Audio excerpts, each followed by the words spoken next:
সমুদ্রের মাঝখানে সারিবদ্ধভাবে দাঁড়িয়ে থাকা ছোট ছোট কাঠের ঘরগুলোকে প্রথম দেখায় অনেকের কাছেই অবাক লাগতে পারে। দূর থেকে দেখলে মনে হয় যেন বিশাল সমুদ্রের বুকের উপর কেউ ছোট একটি গ্রাম তৈরি করে রেখেছে।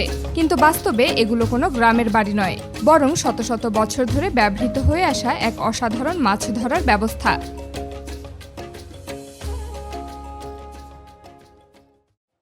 এই বিশেষ পদ্ধতিকে বলা হয় বাগান ফিশিং বা লিফট নেট ফিশিংও বলা হয়। ইন্দোনেশিয়া, মালয়েশিয়া, থাইল্যান্ড এবং ফিলিপাইনের উপকূলীয় এলাকায় এই ধরনের কাঠামো সবচেয়ে বেশি দেখা যায়। সমুদ্রের ভেতরে অনেক গভীর পর্যন্ত খুঁটির উপর এই ছোট ছোট ঘরগুলো বানানো হয়েছে। অবিশ্বাস্য হলেও সত্য, এই মাছ ধরার পদ্ধতির ইতিহাস কয়েকশো বছরের পুরনো।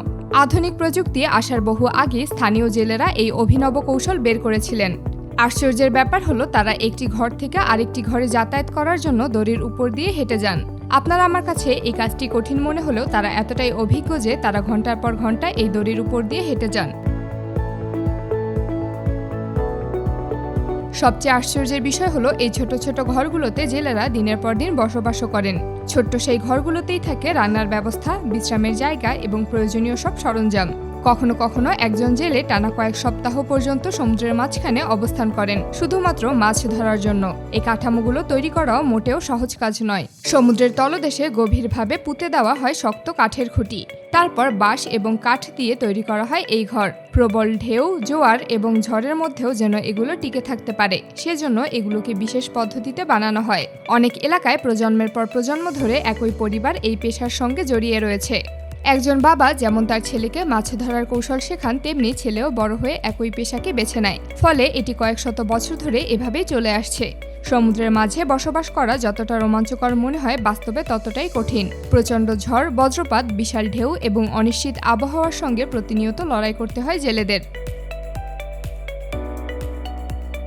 দিনের বেলায় এই কাঠের ঘরগুলোকে অনেকটা নির্জন মনে হলেও রাত নামার সঙ্গে সঙ্গে পুরো দৃশ্য বদলে যায়, কারণ রাতের অন্ধকারেই শুরু হয় আসল কাজ। প্রতিটি ঘরে জ্বালানো হয় শক্তিশালী বাতি, যা সমুদ্রের গভীরে থাকা ছোট মাছ এবং বিভিন্ন সামুদ্রিক প্রাণীকে আকর্ষণ করে। আলো দেখে মাছগুলো ধীরে ধীরে ঘরের নিচের অংশে জড়ো হতে শুরু করে। যখন পর্যাপ্ত পরিমাণ মাছ একত্রিত হয়, তখন জেলেরা নিচে থাকা বিশাল জালটিকে ধীরে ধীরে উপরে টেনে তোলেন। মাত্র কয়েক মিনিটের মধ্যেই শত শত মাছ জালের মধ্যে আটকা পড়ে যায়। এই পদ্ধতিতে যদিও একেবারেই অনেক মাছ ধরা সম্ভব হয় না, কিন্তু তারা যখন এটা বারবার দিনের পর দিন করেন, তখন একসাথে অনেক মাছ ধরা সম্ভব হয়। একটি বড় বাগান প্ল্যাটফর্ম থেকে প্রতিদিন কয়েকশো কেজি পর্যন্ত মাছ ধরা সম্ভব।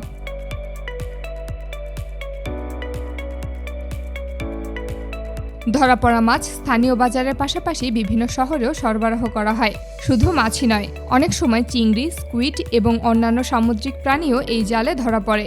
বিশেষ করে স্কুইড ধরার জন্য রাতে শক্তিশালী আলো ব্যবহার করা হয়। আবার দিনের বেলাতেও জেলেরা জাল ফেলে রাখেন। বিকেলে তারা সেই জাল তোলেন এবং মাছ সংগ্রহ করেন। একজন ব্যক্তি ট্রলারে করে এসে প্রতিদিনের ধরা মাছ সংগ্রহ করে নিয়ে যান।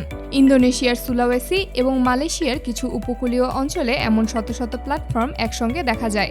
দেখে মনে হয় সমুদ্রের উপর কোনো গ্রাম গড়ে উঠেছে। অনেকের কাছে এটি শুধু মাছ ধরার একটি পদ্ধতি, কিন্তু যারা এই পেশার সঙ্গে জড়িত তাদের কাছে এটি জীবন, সংগ্রাম এবং বেঁচে থাকার লড়াই। সাধারণত এই পদ্ধতি তারাই ব্যবহার করেন যারা বড় ধরনের ট্রলার বা নৌকা কেনার সামর্থ্য থাকে না। আর তাই সমুদ্রের মাঝখানে সারিবদ্ধভাবে দাঁড়িয়ে থাকা এই অদ্ভুত কাঠের ঘরগুলো দেখতে যতটা রহস্যময় মনে হোক না কেন, এর পেছনে রয়েছে এক বিস্ময়কর গল্প। শতাব্দীর পর শতাব্দী ধরে টিকে থাকায় এই পদ্ধতি আজও প্রমাণ করে আধুনিক প্রযুক্তি ছাড়াও মানুষের অভিজ্ঞতা এবং সৃজনশীলতা কতটা অসাধারণ হতে পারে।